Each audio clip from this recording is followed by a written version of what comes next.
நல்ல தகப்பனே, சர்வ வல்லமையுள்ள எங்கள் ஆண்டவரே, கிருபையுள்ள கரத்தில் எங்களை தாழ்த்துகிறோம்.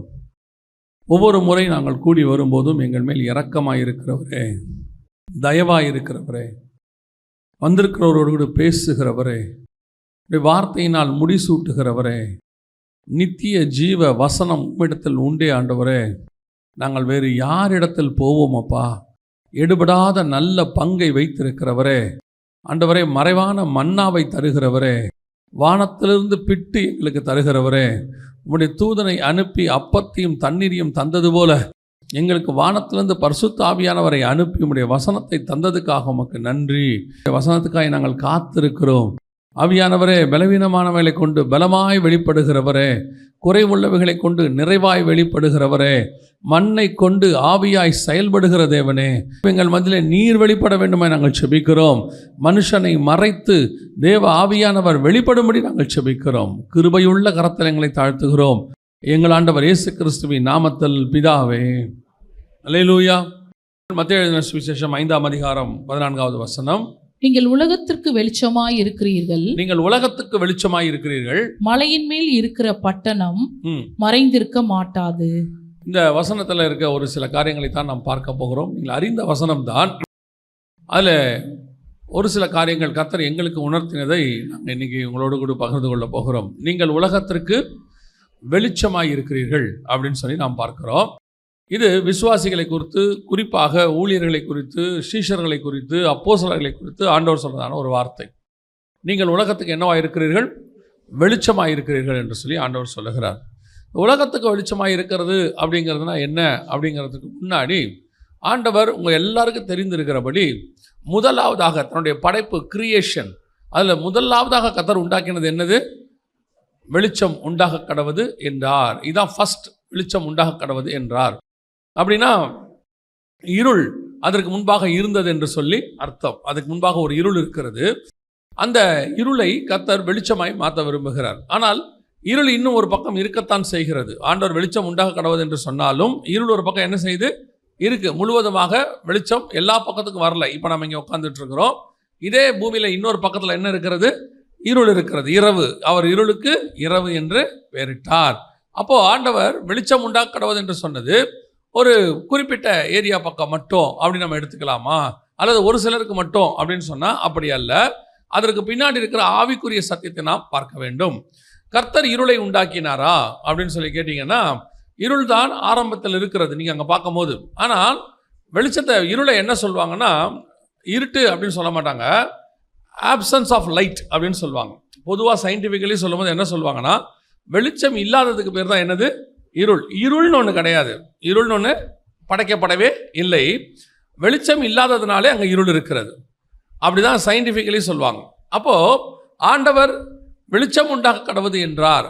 அதுக்கு முன்பாக ஆழத்திலே இருள் இருந்தது. அப்படின்னா என்ன அர்த்தம்? ஆண்டவர் இந்த பூமியை பார்க்கும் பொழுது ஒரு வெளிச்சம் இல்லாத தன்மை. இப்போ இயேசு கிறிஸ்து இஸ்ரவேலுக்குள்ளே வருகிறார். 30 வருஷம் அவர் இஸ்ரவேலுக்குள்ளே இருக்கிறார். பெத்லகேமில் பிறந்து நாசரேத்தில் வளர்றார். வந்து யோர்தானில் வந்து அவர் அங்கே ஞானஸ்நானம் எடுக்கிறார். எடுத்துட்டு வசனம் சொல்லுது வனாந்தரத்திற்கு போகிறார்.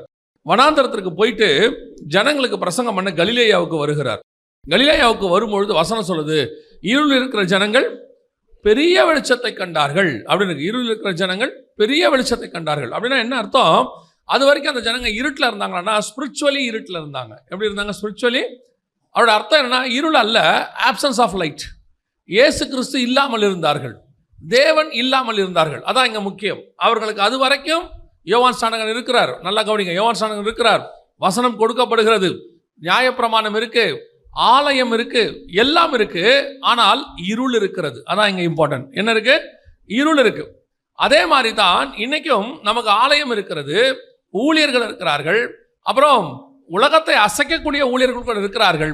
ஆனால் வெளிச்சம் இருக்கிறதா? வெளிச்சம் அந்த இடத்துல வீசுகிறதா அப்படிங்கிறதா முக்கியம். நாம் என்ன நினச்சிக்கிட்டு இருக்கிறோம் அப்படின்னு கேட்டிங்கன்னு சொன்னால், பொதுவாகவே ஒரு ஆலயம் அல்லது நம்ம சர்ச் அப்படி வரும்னு சொல்லும் போது, எங்கள் சர்ச்சில் செய்தி நல்லா இருக்குங்க, ஆராதனை இருக்குது, பாட்டு இருக்குது, எல்லாம் இருக்குது. என்னுடைய கேள்வி என்னென்றால், எல்லாம் இருக்குது, வெளிச்சம் இருக்கா?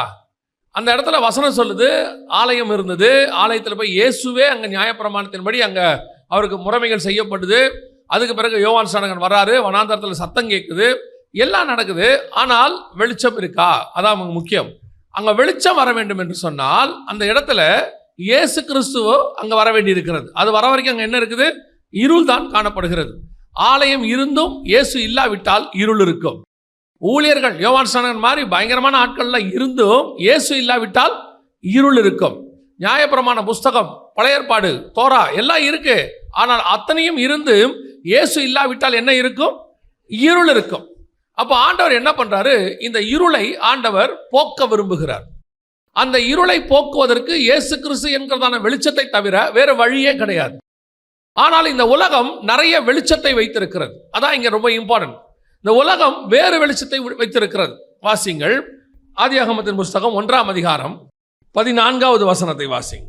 பின்பு தேவன் பகலுக்கும் இரவுக்கும் வித்தியாசம் உண்டாகத்தக்கதாக வானம் என்கிற ஆகாய விரிவிலே சுடர்கள் உண்டாக கடவது, அவைகள் அடையாளங்களுக்காகவும் காலங்களையும் நாட்களையும் வருஷங்களையும் குறிக்கிறதற்காகவும் இருக்க கடவது என்றார். தொடர்ந்து வாசிங்க. அவைகள் பூமியின் மேல் பிரகாசிக்கும்படிக்கு வானம் என்கிற ஆகாய விரிவிலே சுடர்களாய் இருக்க கடவது என்றார். அது அப்படியே ஆயிற்று. இப்ப கர்த்தர் என்ன பண்றாரு? வானம் என்கிற ஆகாய விரிவிலே சுடர்களை உண்டாக்குகிறார் அப்படின்னு சொல்லி பார்க்கிறோம். ஏற்கனவே ஒரு வெளிச்சம் இருக்க, ஏற்கனவே என்ன இருக்கு? ஒரு வெளிச்சம் இருக்கு. இந்த வெளிச்சம் இருக்கும் போது இன்னொரு சுடர்கள் எதற்கு? ஆண்டவர் சொல்றாரு வெளிச்சம் உண்டாக கடவது என்றார். வெளிச்சம் உண்டாக்கப்பட்டு விட்டது, பிரகாசம் இருக்கு. ஆனால் அதே நேரத்தில் கர்த்தர் 4வது நாளிலே ஆண்டவர் என்ன பண்றாரு? வானம் என்கிற ஆகாய விரிவிலே சூரியனையும் சந்திரனையும் உண்டாக்குகிறார். அதுக்கு அடுத்த வசனம் சொல்லுது, பகலை ஆள பெரிய சுடரும் இரவை ஆள சிறிய சுடருமாகிய 2 மகத்தான சுடர்களையும் நட்சத்திரங்களையும் உண்டாக்கினார். அப்ப இந்த வெளிச்சம் எதற்காக? நல்லா கவனிச்சுக்கொள்ளுங்க. இந்த வெளிச்சம் எதற்காக?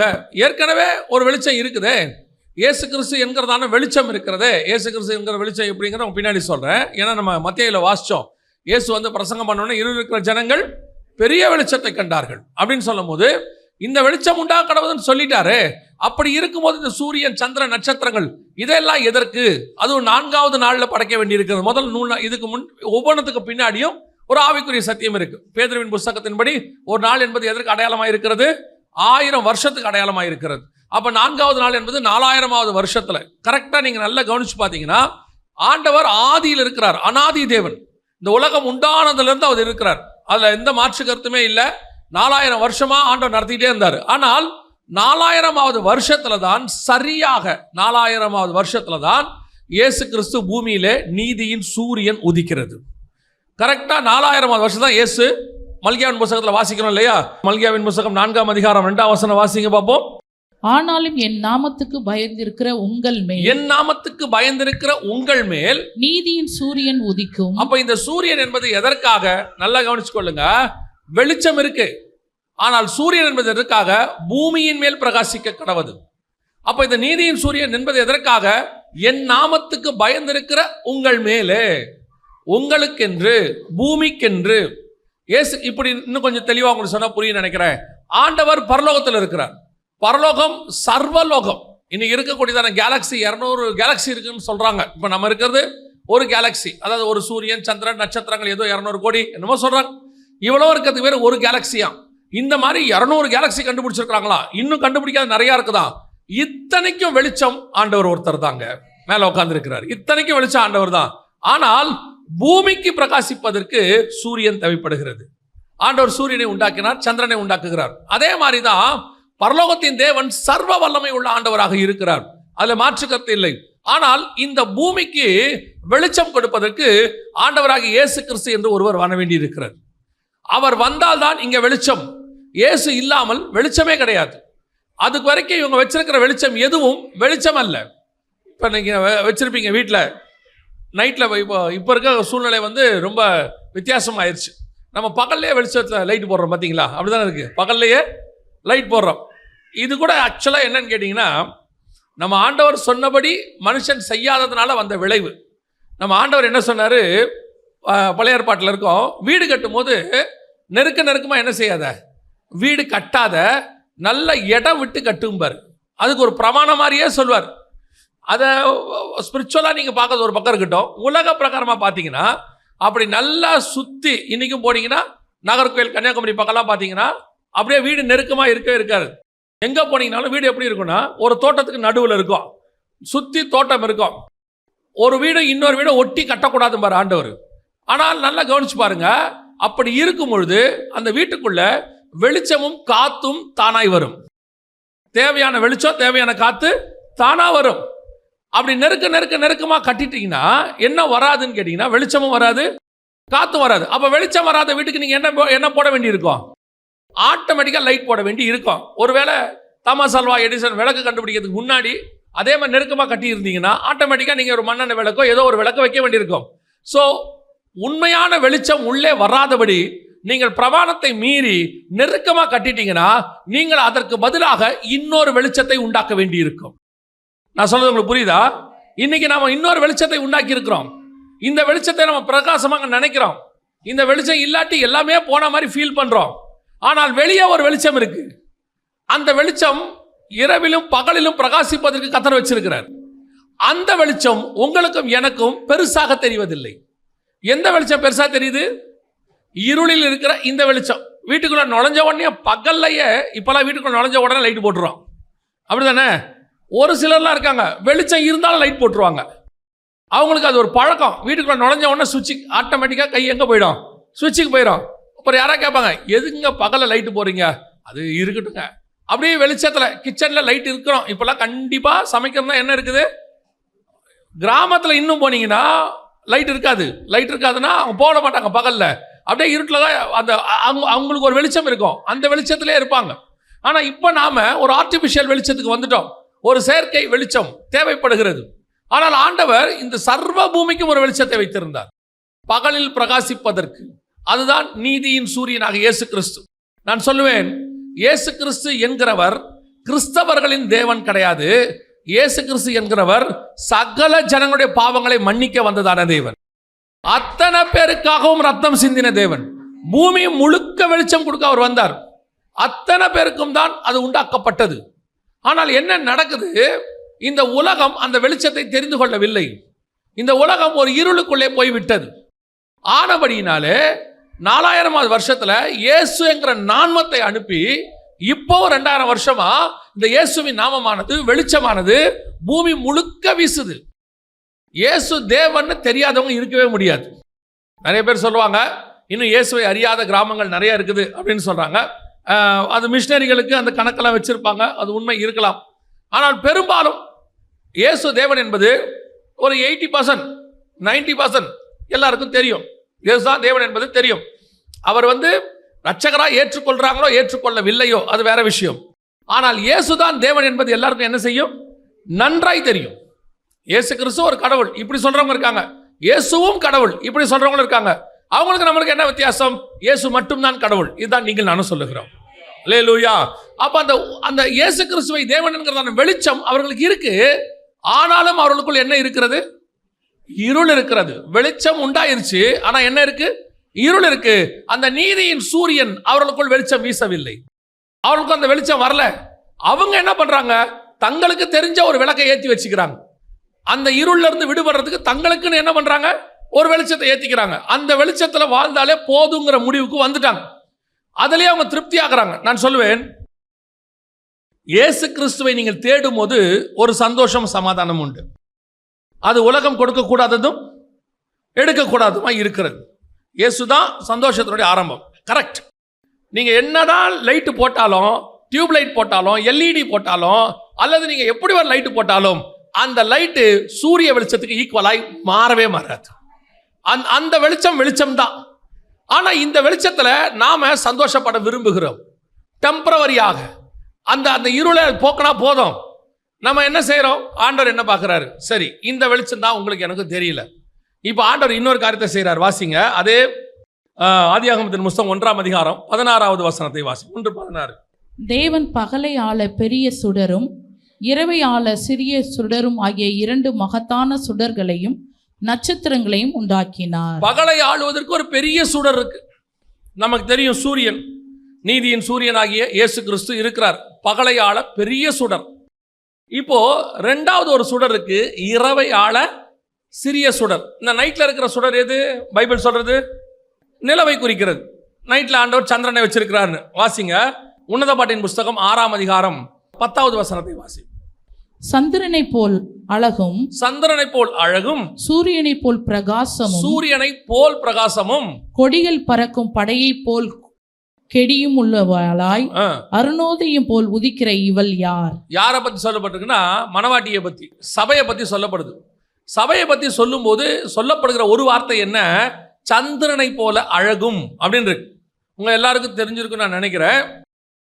சந்திரனுக்கு, அதாவது நிலாவுக்கு வெளிச்சம் கொடுக்கிற தன்மை கிடையாது. நைட்டில் நிலா பார்க்குறீங்களா, அதுக்கு என்ன கிடையாது? வெளிச்சம் கொடுக்கிற தன்மை கிடையாது. நிலவு சூரியனுடைய வெளிச்சத்தில் தான் பிரதிபலிக்கிறது. சயின்டிஃபிக்கலி பார்த்தீங்கன்னா சூரிய வெளிச்சம் நிலவு மேலே என்ன செய்யுது? படுது. அப்படியா சொல்கிறீங்க? அப்படின்னா நிலா மறைஞ்சிக்கிட்டே வருது, பார்க்குறீங்களா? கொஞ்சம் கொஞ்சமாக என்ன செய்யுது? மறைஞ்சு ஒரு 15 நாளைக்கு ஒரு தடவை அமாவாசைன்னு ஒன்று வருது இல்லை? ஏன் வருது தெரியுமா? ஏன் வருது தெரியுமா? இப்போது சூரியன்லேருந்து வெளிச்சம் வருதா, பூமி என்ன செய்யும்? தன்னைத்தானே சுற்றிக்கிட்டு சூரியனை சுற்றி வருதா? அந்த தன்னைத்தானே சுற்றும் போது என்ன ஆகும்னா, இந்த சூரியனுடைய வெளிச்சம் நிலா மேலே படாமல் பூமி நடுவில் போகும். அப்படி போகும்போது கொஞ்சம் கொஞ்சமாக இந்த வெளிச்சம் மறைய மறைய நமக்கு நிலா இந்த பக்கத்தில் கொஞ்சம் கொஞ்சமாக மறையிற மாதிரி தெரியுது. டோட்டலாக பூமி மறைக்கும் போது நிலா இங்கே என்னவாயிடுது? அமாவாசை ஆயிடுது. திருப்பி பூமி கொஞ்சம் கொஞ்சமாக விலகும் போது சூரியனுடைய வெளிச்சம் எது மேலே விழுது? நிலா மேலே விழும்போது நமக்கு கொஞ்சம் கொஞ்சமாக தெரியுது. அதில் ஒரு 3 நாள் 4 நாள் கழிச்சு தெரியும் போது பிறை நிலவா தெரியுது. இன்னும் கொஞ்சம் கொஞ்சம் வரும்போது கொஞ்சம் கொஞ்சமாக அதிகமாக தெரியுது. மொத்தமாக பூமி விலகும் போது முழு நிலவு தெரிகிறது. பௌர்ணமின்னு சொல்றீங்க. அப்போ இந்த நிலாவுக்கு என்ன கிடையாது? சுயமாய் வெளிச்சம் வீசுகிற தன்மை கிடையாது. சந்திரனுக்கு வெளிச்சம் வீசுகிற தன்மை என்பது சூரியனை அடிப்படையாய் கொண்டது. சூரிய வெளிச்சம் வீசுச்சுன்னா சந்திரன் வெளிச்சம் வீசும். சூரிய வெளிச்சம் இல்லாவிட்டால் சந்திரன் வெளிச்சம் வீசாது. இப்ப ஆண்டவர் சொல்றாரு, சந்திரனை போல அழகும், உதிக்கிற அருணோதயம் போல். அப்படின்னா இந்த சந்திரன் என்பது சபைக்கான அடையாளமா எங்க சொல்லப்படுகிறது. மணவாட்டி, மணவாட்டி சபைக்கு தானாய் பிரகாசிக்கிறதான தன்மை கிடையாது. என்ன கிடையாது? தானாய் பிரகாசிக்கிற தன்மை கிடையாது. கிறிஸ்துவினுடைய முகத்தின் பிரகாசம் சபையின் மேல் விழுந்தால்தான் சபை பிரகாசிக்கும். அல்லேலூயா. அந்த கிறிஸ்துவினுடைய நீதியின் சூரியனுடைய பிரகாசம் சபை மேல விழணும். இங்க விழுந்தாதான் இப்ப என்ன ஆகும்? அந்த பிரகாசம் பூமிக்கு தெரியும். யாருக்கு தெரியும்? ஜனங்களுக்கு தெரியும். சூரிய வெளிச்சம் இந்த சந்திரன் மேல விழாவிட்டால் பூமியை பொறுத்த வரைக்கும் சபை இருளடைஞ்சிருச்சுன்னு அர்த்தம். சபை சந்திரன் என்னவாயிடுச்சு? இருட்டாயிருச்சு. அப்போ சபை பிரகாசமா இருக்கணும்னா சூரிய வெளிச்சம் மேல விழுற மாதிரி பார்த்துக்கிட்டே இருக்கணும். மேல விழுற மாதிரி என்ன செய்யணும்? பார்த்துக்கிட்டே இருக்கணும். இந்த வெளிச்சம் இதை மறைக்காதபடி பார்க்கணும். மறைக்கிறதுக்கு என்னங்க காரணம் இருக்குது? என்னுடைய பிரகாசம் பிரகாசிக்காதபடிக்கு எனக்குள் இருள் வருவதுக்கு என்ன காரணம் இருக்குன்னா, நடுவுல பூமி வருதுன்னு அர்த்தம். நடுவுல என்ன வருது? பூமினா என்ன? மண்ணு. மண்ணுனா என்ன? மாம்சம். நடுவுல என்ன வருது? தேவனுக்கும் நீதியின் சூரியனுக்கும் சபைக்கும் நடுவுல எப்போ மாம்சம் வருதோ, மண்ணு வருதோ, பூமிக்குரியது வருதோ, அழிவு வருதோ, டெம்பரவரி. ஏன்னா இந்த பழைய வானமும் பழைய பூமியும் ஒளிந்து போகும். இந்த டெம்பரவரி மாம்சம் உள்ளே வரும். எப்போ உங்களுக்குள்ளே தானே அந்த மண்ணு உள்ளே வருதோ, ஆட்டோமேட்டிக்கா உங்கள் பிரகாசம் என்னவாகுது? குறைஞ்சிக்கிட்டே போகுது. கொஞ்சம் கொஞ்சமா குறையும், ஒரே நாள்ல குறையாது. அதனாலதான் என்ன செய்யணும்? அவருக்கும் நமக்கும் நடுவுல எதாவது வராதபடி பாதுகாத்துக் கொள்ளணும். ஏசாயா சொல்லும்போது சொல்றாரு, உங்களுக்கும் அவருக்கும் நடுவில் உங்கள் பாவங்களே சுவரை போல இருக்கிறது. அந்த பிரகாசம் என் மேல வீசாம எது தடுக்குது? நடுவுல பாவம். பூமி வர வர வர அந்த சூரியனுடைய பிரகாசம் என் மேல் வீச மாட்டேங்குது. ஆனா சந்திரன் இருக்கு. சந்திரன் ஒண்ணு என்ன இருக்கு? இருக்கு. ஆனா சந்திரன் ஒளி வீசணும்னா சூரிய ஒளி என் மேல் படணும். நான் அதை மறையாம பார்த்துக்கணும். இன்னைக்கு சபை இருக்கு, சபை இருக்கு. ஆனால் சபை இரவை ஆளுகிறதா? இரவிலே பிரகாசிக்கிறதா? சபையினுடைய நோக்கம் என்ன? இரவை ஆள சந்திரனை கர்த்தர் உண்டாக்கினார். ஆண்டவர் ஒரு நாள் பூமியிலே பிரகாசிப்பார், அவர் எடுத்துக்கொள்ளப்படுவார். சூரியன் ஒரு நாள் மறைக்கப்படும் பொழுது இந்த பூமிக்கு வெளிச்சம் வீச வேண்டியது. பகலெல்லாம் சூரிய வெளிச்சம் இருக்கு, அப்படியே கொஞ்சம் கொஞ்சமா சூரியன் மறைஞ்சிருச்சு. இரவில் உங்களுக்கு வெளிச்சம் வீச வேண்டியது யாரு? சந்திரன் வெளிச்சம் வீசணும். இயேசு வந்தார், பூமியிலே பிரகாசித்தார், நீதியின் சூரியன் உதித்தது, ஜனங்கள் பெரிய வெளிச்சத்தை கண்டார்கள். ஒரு நாள் எடுத்துக்கொள்ளப்பட்டு அவர் மேலே போய்விட்டார். இப்போ கர்த்தர் சந்திரனை போல அழகும், உங்களையும் என்னையும் பூமியிலே பிரகாசிக்கும்படி கர்த்தர் வைத்து விட்டு போயிருக்கிறார். அல்லேலூயா. அப்போ உங்க பிரகாசமும் என் பிரகாசமும் பூமியின் மேல என்ன செய்யணும்? பிரகாசிச்சுக்கிட்டே இருக்கணும். இங்கே நடுவுல இந்த பிரகாசம் குறையறதுக்கு என்ன காரணம்? நிறைய பேர் பிரகாசிச்சாங்க, அப்படியே ஒளி வீசினாங்க. எங்கேயோ ஒரு இடத்துல அப்படியே கொஞ்சம் பூமி உள்ள வந்துச்சு, எங்கேயோ ஒரு இடத்துல அப்படியே மாம்சம் உள்ள வந்துச்சு, கொஞ்சம் கொஞ்சமா உள்ள வருது. வரும்போது என்ன செய்யணும்? இப்பவும் சொல்றேன், வரும்போது என்ன செய்யணும்? அதை வராதபடி தடுக்கணும். அதை வராதபடி என்ன செய்யணும்? தடுக்கணும். வரும், அதான் இங்க இம்பார்ட்டன்ட். உங்களை சோதிக்கும்படி அந்த மாம்சம் வரும். எப்படின்னு கேட்டீங்கன்னா, ரோமர்ல எழுதும் போது பவுல் ஒரு வார்த்தை சொல்றாரு. ரோமருக்கு நிருபத்துல 8ஆம் அதிகாரத்தை நீங்கள் வாசிக்கும் போது அவர் ஒரு காரியத்தை சொல்றாரு. இங்க பாருங்க, 8ஆம் அதிகாரத்துல 19ல இருந்தே வாசிங்களேன், உங்களுக்கு தெளிவா தெரியும். மேலும் தேவனுடைய புத்திரர் வெளிப்படுவதற்கு சிருஷ்டியானது மிகுந்த ஆவலோடு காத்து கொண்டிருக்கிறது. ஒரு நிமிஷம், இந்த அர்த்தம் புரியுதா? என்னன்னு தேவனுடைய புத்திரர்னா என்ன தெரியுமா? நல்லா கவனிங்க. இப்ப நீங்களும் நானும் மாம்சத்தில் இருக்கிறோம். நம்ம ஆத்மா இந்த மாம்சத்துக்குள்ள என்ன செய்யுது? வாழ்ந்துகிட்டு இருக்குது. இந்த ஆத்மா ஜீவாத்மான்னு ஒன்று இருக்கு, அதுக்கு தான் மரியாதை. அந்த ஜீவ ஆத்மா இந்த மாம்சத்தை விட்டு போயிடுச்சுன்னா இந்த மாம்சத்துக்கு பேர் என்னது? உங்களுக்குள்ள இருக்கிற உயிர் போயிடுச்சுன்னா இதுக்கு பேர் என்னது? பாடி. இதுக்கு எந்த மரியாதையும் கிடையாது. இது எத்தனை கிலோ, எத்தனை வயசு, என்ன கலரு, என்ன படிச்சிருக்கு, எதுக்கும் இதுக்கு மரியாதை கிடையாது. இது உள்ள ஒன்று இருக்கு. கர்த்தர் ஜீவ சுவாசத்தை ஊதினார், அவன் ஜீவ ஆத்மாவானான். அந்த ஜீவ ஆத்மா வாழ்றதுக்கு தான் இந்த பாடியை வச்சிருக்கிறார் ஆண்டவர். ரிவர்ஸ்ல படைச்சார். ஆத்மாவை கொண்டு வந்து வைக்கிறதுக்கு முதல்ல நீங்க செய்வீங்கல்ல, உங்க ஒரு இடத்துக்கு நீங்க போறீங்க, ஊருக்கு போறீங்கன்னா முதல்ல போய் ஒரு வீடு பார்ப்பீங்க. மனைவி பிள்ளைகளை கூட்டிட்டு போறதுக்கு என்ன பண்ணுவீங்க? வீடு பார்ப்பீங்க. அடுத்து ஸ்கூல் பார்ப்பீங்க. அடுத்து எல்லாம் பக்கத்தில் இருக்கான்னு பார்ப்பீங்க. பார்த்துட்டு எல்லாம் ரெடி பண்ணிட்டு அதுக்கப்புறம் கொண்டு போய் என்ன பண்ணுவீங்க? ஃபேமிலியை கொண்டு போய் வைப்பீங்க. யாராவது ஃபேமிலியை கூட்டிகிட்டு போய் அந்த ஊரில் இறங்கிட்டு வீடு தருவீங்களா? பொண்டாட்டி பிள்ளையோட போய் இறங்கிட்டு எல்லாத்தையும் கையில் வச்சுக்கிட்டு வீடு கிடைக்குமா வீடு கிடைக்குமா தேடுவீங்களா? ஆண்டவர் சொல்கிறார் ஆபிரகாமை, நான் காண்பிக்கும் தேசத்துக்கு போ. இப்போ சாராள்கிட்ட வந்து சொல்வார், அம்மா ஆண்டவர் நம்மளை கானானுக்கு போக சொல்கிறார். அப்படியாப்பா, கானான் எங்கே இருக்குது? தெரியாதும்மா. இதுக்கு முன்னாடி போயிருக்கீங்களா? இல்லைம்மா. தெரிஞ்சவங்க யாராவது? இல்லைம்மா. அங்கே போய் எங்கே தங்க போகிறோம்? தெரியாதும்மா. ஆனால் அந்த அம்மா ஒரு பேச்சு பேசாமல் வந்துச்சு பாருங்க. இல்லை, எவ்வளோ பெரிய ஆசீர்வாதம். இப்போ யோசிச்சு பாருங்களேன். இப்போ முன்னாடி போனோம், அங்கே போய் எல்லா காரியத்தையும் ரெடி பண்ணோம்ல. ஆனால் இப்பொழுது நாம் தேவனுடைய புத்திரராக வெளிப்படும்படிக்கு இந்த ஆத்மா இருக்குதுல்ல, இந்த ஆத்மா கர்த்தர் மண்ணுக்குள்ளே வச்சிருக்கிறார். மண்ணுக்குள்ள வச்சு இந்த ஆத்மா போகிற வரைக்கும் கர்த்தர் அதான் ரிவர்ஸ்ல படைச்சாருங்கிற. ரிவர்ஸ்ல எப்படி படைக்கிறாரு? முதல்ல கர்த்தர் இடத்த படைச்சிடுறாரு. எதை படைக்கிறாரு? மண்ணை, இந்த வீடு, இதை படைச்சிடுறாரு. இந்த வீட்டுக்கு தேவையான சூரியன், சந்திரன், நட்சத்திரம், தண்ணி கிண்ணி எல்லாம் படைச்சிட்டார். நம்ம வீட்டு தண்ணி போய் தண்ணி இருக்குதான்னு பார்க்குறோம்ல, அது மாதிரி ஆண்டவர் தண்ணி, நதி, இது எல்லாம் படைச்சிடுறார். படைச்சிட்டு அதுக்கப்புறம் தான் இந்த ஆளை கொண்டாந்து உயிர் வைக்கிறார் உள்ள. எது? ஜீவ ஆத்மாவா நான் ஊதுறார். இப்போ கொண்டாந்து வச்சாச்சு. ஆனா வசனம் என்ன சொல்லுதுன்னா, இது டெம்பரவரி வீடாமா. இது என்ன வீடு? டெம்பரவரி வீடாமா. ஆதாமுக்கே இது டெம்பரவரி தான், மரணம் கிடையாது, ஆனா டெம்பரவரி. பழைய வானமும் பழைய பூமி ஒளிஞ்சிரும் என்னைக்கு இருந்தாலும், டெம்பரவரி தான். ஸோ வச்சுட்டாராமா. ஆனால் இந்த தேவபுத்திரர் உள்ள இருக்கு பார்த்தீங்களா, இதுக்கு பேர் தான் தேவபுத்திரர். அவன் தான் ஒரிஜினல். இவன் இப்போ ஒரு வீட்டில் இருக்கான். தேவபுத்திரர் வெளிப்படுவதற்கு சிருஷ்டியானது மிகுந்த ஆவலோட காத்திரு. கர்த்தர் என்ன பண்றாரா? இன்னொன்னு செஞ்சிருக்கிறார் நமக்கு. கர்த்தர் நமக்கு போய் சொல்றாருல, உங்களுக்கு ஒரு வாசஸ்தலம் ஆயத்தம் பண்ணுகிறேன். வாசஸ்தலம்னா என்ன? வீடு கட்டுறாரா? அதெல்லாம் இல்ல. கர்த்தர் என்ன உண்டாக்குறாரா? இந்த ஆத்மா வாழ்றதுக்கு இங்கே இதை உண்டாக்கி இருக்கிறார்ல, இதே ஆத்மா வாழ்றதுக்கு இன்னொரு பாடி ரெடி பண்ணிட்டு இருக்கிறாரு. அது மகிமையின் சரீரம், அது நித்திய சரீரம், மரணமில்லா சரீரம், கர்த்தரோடு கூட நித்தியமாய் வாழ போறது. அதுக்கு பேர் தான் தேவபுத்திரர். அது என்ன செய்யுமா? சிருஷ்டியானது ஏகமாய் தவிக்கிறது. உள்ள இருக்கிற ஆத்மா என்ன செய்தான்? நான் அங்க போனோம். ஏன்னா இதோட ஒரிஜினல் வீடு அதுதான். ஏன்னா ஆத்மா நித்தியம். அப்ப வாழ்ற இடமும் எப்படி இருக்கணும்? நித்தியமா இருக்கணும். ஆனா வாழ்றது எதுல வாழுது? டெம்பரவரியில வாழ்ந்துட்டு இருக்குது. பாடி டெம்பரவரி, ஆனா உள்ள இருக்கிற ஆத்மா பர்மனன்ட். இப்ப இது என்ன சொல்லுதான்? அடுத்த வசனம் 20ஆம் வசனம் வாசிங்க.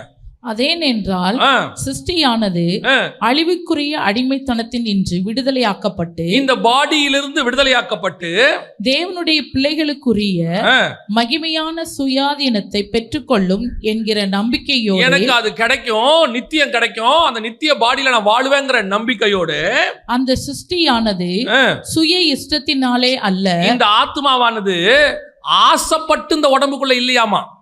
இந்த ஆத்மாவானது ஆசைப்பட்டு இந்த உடம்புக்குள்ள இல்லையாமா. அது ஆத்மாவுக்கு இந்த உடம்பு பிடிக்கலையாமா. ஆத்மாவுக்கு, உங்களுக்கு இல்ல, ஆத்மாவுக்கு என்ன செய்யலையாமா, பிடிக்கலையாமா. இந்த ஆத்மாவானது சுய இஷ்டத்தினால் அல்ல, அடுத்து கீழ்ப்படுத்தினவராலேயே மாயைக்கு கீழ்ப்பட்டு இருக்கிறது. அவரே என்ன பண்ணிருக்கிறாராம், கீழ்ப்படுத்தினவராலேயே இந்த மாயான சரீரத்துக்கு அது என்ன பண்ணிருக்கு, உள்ளுக்குள்ள அடங்கி இருக்குது இந்த ஆத்மா. இந்த ஆத்மாவுக்கு இந்த, இப்போ நல்லா கவனிங்க, இந்த ஆத்மாவுக்கு இந்த பாடியை பிடிக்கல. ஏன்னா இது டெம்பரவரி, இது நாற்றம் உள்ளது, இது அழிவு உள்ளது, இது பாவம் உள்ளது. ஆனா ஆத்மாவோ தேவனுடையது, ஜீவ ஆத்மாவானான். அதுக்கு என்ன விரும்புதா, இந்த அழிவில்லாத நித்தியமான நல்ல வாசனை உள்ள கர்த்தர் விரும்புகிற ஒரு பாடி இருக்கு, பர்மனன்ட். அதுக்கு தான் அது காத்திருக்குதான். ஆனா வேற வழி இல்ல, கர்த்தரே அதை கொண்டு இதுக்குள்ள வச்சிருக்காராம், மண்ணுக்குள்ள. அவர் தானே ஊதுனாரு மண்ணுக்குள்ள. அவரே கீழ்ப்படுத்தினவராலேயே மாயைக்கு கீழ்ப்படிபடி அப்படி ஆயிற்று. அதான் பவுல் எழுதுறாரு. அப்போ இது என்னது, டெம்பரவரி. இந்த டெம்பரவரி பாடிக்குள்ள ஆத்மா இருக்கு. அப்போ நல்லா கவனிச்சுக்கொள்ளுங்க, இது விடுபட்டு எங்க போகணும், ஒரிஜினலுக்கு போகணும். விடுபட்டு அதை வாஞ்சிக்கணும், அங்க போகணும். இப்போ எனக்குள்ளே ஒரு பிரகாசம் வீசுகிறது. இப்போ என்ன கர்த்தர் என்ன பண்ணிருக்காரு, சந்திரனாக வச்சிருக்கிறார். இங்க இது பூமியின் மேல் பிரகாசிக்கும்படி வச்சிருக்கிறார். இந்த டெம்பரவரியா இந்த சந்திரன் இருக்கு பூமியில. நாம எப்படி இந்த பாடி டெம்பரவரி அது உள்ள இருக்கோ, அதே மாதிரி நம்ம இந்த பூமியில இருக்கோம். இருக்கும் அளவும், அதான் இம்பார்ட்டன்ட், இருக்கும் அளவும் அந்த சூரியனுடைய வெளிச்சம் நம்மேல் வீசணும். புரியுதா? கர்த்தருடைய பிரகாசம் நம்மேல் என்ன செய்யணும், இருந்துட்டே இருக்கணும். எதுக்காக? அந்த பிரகாசம் எனக்காக அல்ல, நான் டெம்பரவரி, நான் இருக்கும் அளவும் பூமியின் மேல் வீசத்தக்கதாக. இருள் இருக்கிற ஜனங்களுக்கு நைட்ல வெளிச்சம் கொடுக்கிறது கர்த்தர் என்ன வச்சிருக்கிறாரு, சபையை வச்சிருக்கிறாரு. எதுக்கு ஒரு சபை அங்க இருக்கு, அந்த ஏரியா இருளில் இருக்கிறது, வெளிச்சம் வீசும்படி சபை வைக்கப்பட்டிருக்கிறார். அதுதான் மலை மேல் இருக்கிற பட்டணம்னு சொல்றாரு. எல்லாருக்கும் தெரியறதுக்காக வச்சிருக்கிறாராம். அப்ப நீ எதுக்காக இன்னும் இங்க இருக்கீங்க அப்படின்னு கேட்டா, நான் ஜனங்களுக்கு வெளிச்சம் வீசுவதற்காக, ஜனங்களுக்கு ஒளி கொடுப்பதற்காக. நான் டெம்பரவரியா தான் இருக்கிறேன், குறிப்பிட்ட காலம் தான் இருப்பேன், ஆனா ஒளி கொடுக்கிறவனா இருக்கிறேன். இப்ப கேள்வி என்னன்னா, சபை இருக்கு, சந்திரன் இருக்கு, வெளிச்சம் வீசுதா, பிரகாசம். இருள் இருக்கிற ஜனங்கள் உங்களை பார்க்கிறார்களா? இயேசு கிறிஸ்து வந்து ஒரு பிரசங்கம் பண்ண உடனே கலிலாயில் இருக்கிற ஜனங்களை குறித்து வேதம் சொல்லுகிறது, இருள் இருக்கிற ஜனங்கள் வெளிச்சத்தை கண்டார்கள். இன்னைக்கு உங்களை என்னையும் இருள் இருக்கிற ஜனங்கள் பார்க்கிறாங்களா? பார்க்கும்போது அவங்களுக்கு தெரியுதா உங்க கூட கர்த்தர் இருக்கிறாரு, இல்ல உங்ககிட்ட ஒரு மகிமை இருக்குது, உங்க மேல ஒரு பிரகாசம் வீசுது, இது எனக்கு வேணும், இது தேவைப்படுது அப்படின்னு சொல்றாங்களா? அந்த வெளிச்சத்துக்கு ஓடி வராங்களா? அப்ப இந்த சந்திரன் பிரகாசிக்குதா? இல்ல ஒரு சிலருக்கு உங்க சந்திரன் கொஞ்சமா தெரியுது, ஒரு சிலர் உங்களை புகழ்றாங்க. நல்லா கவனிங்க, பிறை சந்திரனை கொஞ்சம் பேர் புகழ்வாங்க. பிறை சந்திரன் என்ன செய்வாங்க, கொஞ்சம் பேர், எல்லாரும் செய்ய மாட்டாங்க, கொஞ்சம் பேர் மட்டும் செய்வாங்க. அதுவே முழு சந்திரன் எல்லாருக்கும் வெளிச்சம், அத்தனை பேருக்கும். அப்ப சபை ஒரு சிலருக்கு மட்டும் பிரகாசிக்கிறதாக இருக்கக்கூடாது, சபை அரைவான ஒளி கொடுக்கிறதா இருக்கக்கூடாது. சபை முழு பிரகாசத்தை வெளிப்படுத்தக்கூடிய பௌர்ணமியை போல, சந்திரனை போல அழகு. அப்ப நீங்களும் நானும் அந்த வெளிச்சத்தை வாங்கினாதான் முடியும். வாங்குறோமா? இல்ல நடுவுல மண்ணு வருதா, மாம்சம் வருதா, உங்களுக்கும் தேவனுக்கும் நடுவுல வருதா, எனக்கும் தேவனுக்கு நடுவுல வருதான்னு பார்க்கணும். வரும். இப்பவும் சொல்றேன், ஏன்னா அதுக்கு தான் இந்த வார்த்தையை சொன்னேன். ஏன்னா இந்த மண்ணுக்குள்ளதான் எது இருக்கு, இந்த ஆத்மா இருக்குது. கண்டிப்பா இந்த மண்ணு என்ன செய்யும், கொஞ்சம் கொஞ்சமாக என்ன பண்ணும், உங்களை ஆக்கிரமிப்பு செய்ய நினைக்கும். ஆத்மா போராடுது. அதான் வசனம் சொல்றது, சிருஷ்டியானது ஏகமாய் தவிக்கிறது, தவிக்குது. உள்ளுக்குள்ள இருக்கிறது, நீங்க இயேசுவை அறிஞ்ச பிறகு, அந்த நீதியின் சூரியன் வெளிச்சம் வந்த பிறகு ஆட்டோமேட்டிக்கா உங்களுக்கு என்ன தோணுது, நான் பாவம் செய்யக்கூடாது, நான் கர்த்தருக்குள்ள இருக்கணும், நான் இதுல இருந்து விடுபடணும், முழுசா கர்த்தருக்கு வாழணும். ஆனா ஒரு இடம் வரும்போது பட்டுன்னு விழுறோம். அது என்ன வேணா இருக்கணும், ஒவ்வொரு ஆளுக்கும் ஒவ்வொன்றா இருக்கும். பணத்தாசைக்காரனுக்கு இனி நான் பணமே ஆசைப்படக்கூடாது, தேவைக்கு மட்டும் வச்சுக்கணும்னு நினைக்கும் போது திடீர்னு பணத்தாசை மேல கொஞ்சம் வரும். ஏன் இப்படி போட்டு டபுள் ஆக்கி 4 ஆக்கி 8 ஆக்கி 10 ஆக்கி பண்ணா என்ன அப்படின்னு தோணும். கோபப்படக்கூடாதுன்றவனுக்கு நான் பூமியில் சாந்த குணமுள்ளவனாய் மோசேயை போல மாறணும் அப்படின்னு ஒரு தீர்மானம் எடுத்து, இந்த சிருஷ்டியானது ஒரு தீர்மானம் எடுத்து வீட்டுக்கு போச்சுன்னா, கணவன் வீட்டுக்கு போனா மனைவி நிற்கும், மனைவி வீட்டுக்கு போனா மாமியார் நிற்கும் இல்லையா? உன் கோபத்தை தூண்டுறதுக்கு சில நேரங்களில் வாலிப பிள்ளைகளுக்கு, வாலிப பசங்களுக்கு அவன் தீர்மானம் எடுப்பான், இனி இதெல்லாம் பார்க்க மாட்டேன், இதெல்லாம் செய்யக்கூடாது, நல்ல ஜெபம் பண்ணணும், நல்ல பைபிள் வாசிக்கணும், வைராக்கியமாக இருக்கணும்னு. கரெக்டாக அன்னைக்கு தான் அவனுக்கு நோட்டிஃபிகேஷனே வரும். ஒரு படத்தையோ ஒரு பாட்டையோ ஏதோ ஒன்று நோட்டிஃபிகேஷன் வரும். அவன் அப்படியே பார்ப்பான், அவனும் தீர்மானம் எடுப்பான், சோத்திரம் சோத்திரம் சோத்திரம் சோத்திரம், பார்க்கக்கூடாது அப்படின்ட்டு. இவனை பார்க்க வைக்கிற வரைக்கும் அது என்ன பண்ணும்? போராடிட்டே இருக்கும். ஒரு காலத்தில் முழுவதுமாக இது உங்களை மறைக்க தொடங்கும். நீங்கள் மறைக்க ஆரம்பிக்கும் போது என்ன பண்ணணும் தெரியுமா? நான் இரவை ஆளுவதற்காக படைக்கப்பட்டவன், எனக்குள் வரக்கூடிய மாம்சத்தை மண்ணு அப்பயே தட்டணும், தட்டிக்கிட்டே இருக்கணும். தட்ட தட்ட தட்ட தட்ட ஒரு நாள் பிசாசு முடிவெடுப்பான், இவனை ஒன்றுமே பண்ண முடியாது, என்னதான் பண்ணாலும் இவன் தப்பிச்சு ஓடிக்கிட்டே இருப்பான் அப்படிங்கிற முடிவு. ஆண்டவர் சொல்றாரு, உலகத்தின் அதிபதியானவன் என்னிடத்தில் வருகிறான், அவனுக்கு என்னிடத்தில் ஒன்றும் இல்லை. நான் சொல்கிறேன், நான் ஏன் அனுபவத்தில் சொல்கிறேன், நீங்கள் ஒரு நல்ல ஜெபம் பண்ணி கோவப்படக்கூடாதுன்னு சொல்லி ஒரு மாதம் கோவப்படாமல் இருப்பீங்க, அப்புறம் கோவப்பட்டுருவீங்க, திருப்பி ஒரு தீர்மானம் எடுப்பீங்க, அப்புறம் ஒரு 3 மாதம் கோவப்படாமல் இருப்பீங்க, அப்புறம் கோவப்படுவீங்க, அப்புறம் தீர்மானம் எடுத்து இன்னும் வைராக்கியமாகி 6 மாதம் கோவப்படாமல் இருப்பீங்க. என்னைக்கோ ஒரு நாள் கோவம் வரும். ஒரு நாள் வரும், உங்களுக்கு கோவம் என்பது என்னைக்கு வந்துச்சுன்னு உங்களுக்கே தெரியாது. உங்களை சுற்றி இருக்கிறவங்க சாட்சி கொடுப்பாங்க. என்ன கொடுப்பாங்க தெரியுமா? இவர் கோவப்பட்டு நான் பார்த்ததே இல்லைங்க அப்படிம்பாங்க. இந்த சாட்சி உடனே வராது, கொஞ்சம் கொஞ்சமாக வரும். கர்த்தர் உன்னையும் என்னையும் இரவில் ஆளுவதற்காக வச்சிருக்கிறார். நம்மளை சந்திரனை போல வச்சிருக்கிறாரு. நம்முடைய வெளிச்சம் இருளின் மேல் பிரகாசிக்க கடவுது. ஜனங்கள் வந்து என்ன செய்வாங்க? பார்ப்பாங்க. இது கர்த்தர் சபைக்கு வச்ச அடையாளம். ஆனால் நல்லா கவனிச்சு கொள்ளுங்க, ஒரு காலகட்டத்தில் இப்போ நீங்களும் நானும் சபையில் இருக்கிறோம், நீதியின் சூரியன் இயேசு கிறிஸ்துவோட வெளிச்சம் இருக்கு. ஆனா இது எல்லாமே என்னன்னு கேட்டீங்கன்னு சொன்னா டெம்பரவரி வெளிச்சம் தான். இப்பவும் சொல்றேன், இயேசு கிறிஸ்துவோட வெளிச்சம் என்னது? என்னங்க இப்படி சொல்லிட்டீங்க, இயேசு கிறிஸ்துவோட வெளிச்சத்தை போய் டெம்பரவரி வெளிச்சம்னு சொல்றீங்களே அப்படின்னு சொல்லி நீங்க கேட்டீங்கன்னா நல்லா கவனிங்க. இயேசு கிறிஸ்துவின் வெளிச்சத்தை நான் டெம்பரவரி வெளிச்சம் தான் சொன்னேன், இயேசு கிறிஸ்துவ டெம்பரவரின்னு சொல்லலை. நான் சொல்றது புரியுதா? நிறைய பேர் என்ன சொல்லுவாங்கன்னா, இயேசு கிறிஸ்துவின் நாமம் அப்படின்னு ஒன்று வச்சு சிலர் இருப்பாங்க தெரியுமா, ஒன்லி ஜீசஸ் அப்படிம்பாங்க. அவங்க சொல்லக்கூடிய வார்த்தைகள் என்னவா இருக்குன்னா, வானத்தின் கீழெங்கும் பூமியின் மேலெங்கும் இயேசுவின் நாமம் அல்லாமல் வேறொரு நாமம் இல்லை. கரெக்ட், அதில் மாற்றுக்கிறதே கிடையாது. ஆனால் இந்த நாமமும் டெம்பரவரி நாமம் தான். எந்த நாமம்? இயேசு கிறிஸ்து என்கிற நாமம் டெம்பரவரி. எப்போ வரைக்கும் தெரியுமா? இந்த பூமி இருக்கிற வரைக்கும். பூமி அழிஞ்ச பிறகு இந்த நாமம் இருக்காது. இயேசு கிறிஸ்துடைய ஒரிஜினல் நாமம் ஒன்று வரும். இயேசு கிறிஸ்து என்கிற நாமம் ஜனங்களை மீட்பதற்காக பிதா வச்ச நாமம். இயேசு கிறிஸ்துங்கிற நாமம் ஜனங்கள் மீட்பதற்காக. அதுக்கு முன்னாடியும் இல்லை, மீட்பு முடிஞ்சு நித்தியம் வரும்போது அங்கேயும் இல்லை. நான் சொல்ல உங்களுக்கு புரியுதா? பாருங்க, வெளிப்படுத்தின விசேஷம் 19ஆம் அதிகாரம் 12வது வசனம் வாசிங்க.